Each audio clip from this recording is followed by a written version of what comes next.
बंटी के साथ रहता था। हरी सिंह के घर एक बहुत पुरानी चक्की थी। वो अनाज की पिसाई करने का काम करता था। पापा, हमारी चक्की कितनी पुरानी है? बेटा, मेरे दादा ने ये चक्की बनाई थी।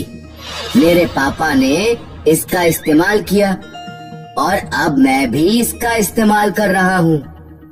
पिताजी, मैं भी बड़ा होकर इसी चक्की का इस्तेमाल करूँगा।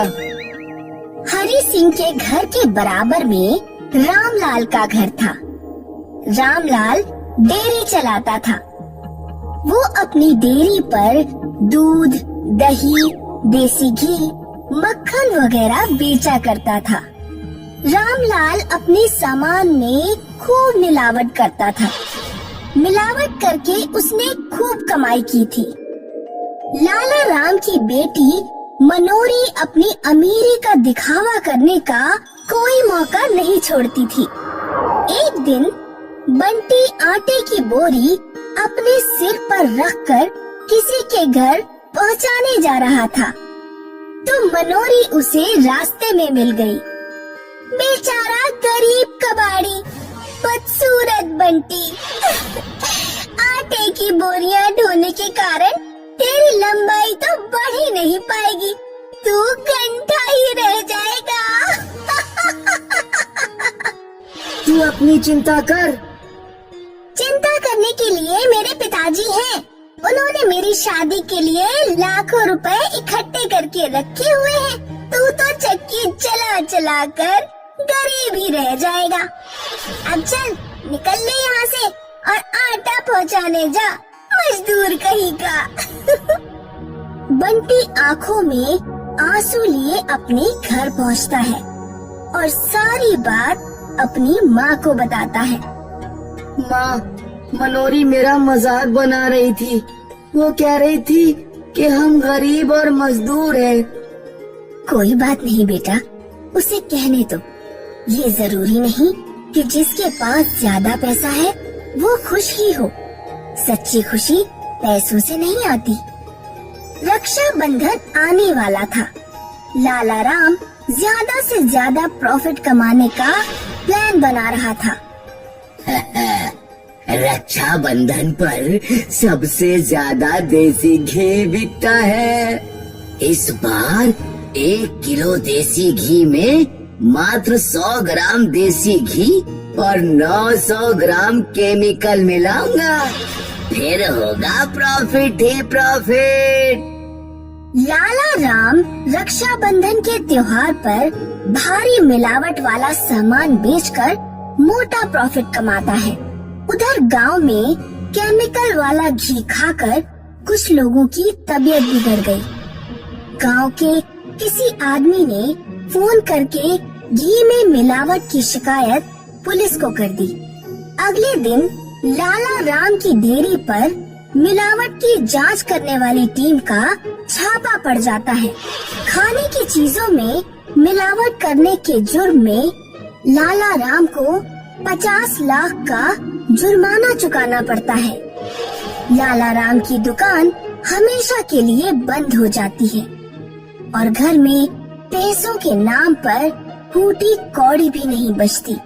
लाला राम देखता है कि हरी सिंह की चक्की बढ़िया चल रही है और वो पिसाई करके अच्छे पैसे कमा रहा है। हरी सिंह अपनी बहन की बहुत धूमधाम से शादी कर देता है। एक रात लाला राम अपनी पत्नी से कहता है, हमारी अब इस गांव में कोई इज्जत नहीं बची है।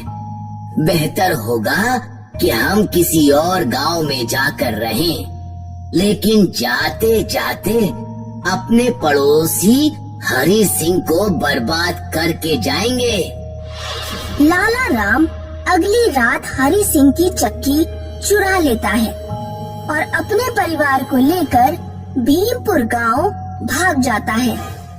अगले दिन जब हरी सिंह का परिवार सोकर उठता है तो देखता है कि चक्की गायब है और हरी सिंह रोने लगता है। अरे पिताजी की चक्की कौन ले गया? रोइए नहीं, हिम्मत से काम लीजिए, जाकर चक्की ढूंढिए। हरी सिंह और बंटी पूरे गांव में चक्की ढूंढते हैं, लेकिन उन्हें नहीं मिलती। वे दोनों जंगल में बैठकर रोने लगते हैं। बेटा, लगता है अब हम सबको मर जाना चाहिए। तेरी बुआ की शादी में सारे पैसे खर्च हो चुके हैं। बिना चक्की के हम अपना पेट नहीं पाल पाएंगे। तभी बंटी को जमीन पर कुछ चमकता हुआ दिखाई देता है। पिताजी, वहाँ जमीन में कुछ गड़ा हुआ है। हरी सिंह और बंटी दोनों थोड़ी खुदाई करते हैं। जमीन में एक शानदार चमकती हुई चक्की गड़ी हुई थी। ये चक्की तो बहुत पुरानी लग रही है। लगता है पुराने समय में किसी ने इसे यहाँ गाड़ दिया होगा। हरी सिंह और बंटी चक्की लेकर घर पहुँचते हैं। अब देखते हैं कि ये चक्की काम करती भी है या नहीं। हरी सिंह चक्की में एक मुट्ठी गेहूं डालता है और उसका हैंडल घुमाता है, लेकिन चक्की से आटे की जगह ढेर सारा सोना बाहर निकलता है। अरे, ये क्या, इतना सारा सोना? पिताजी, लगता है ये सोना देने वाली चक्की है। सोना देने वाली चक्की की मदद से हरी सिंह का परिवार जल्द ही अमीर हो जाता है। एक दिन बंटी अपनी माँ से कहता है, माँ, मैं भीमपुर के सिनेमा हॉल में फिल्म देखने जा रहा हूँ। ठीक है बेटा, लेकिन टाइम से घर आ जाना।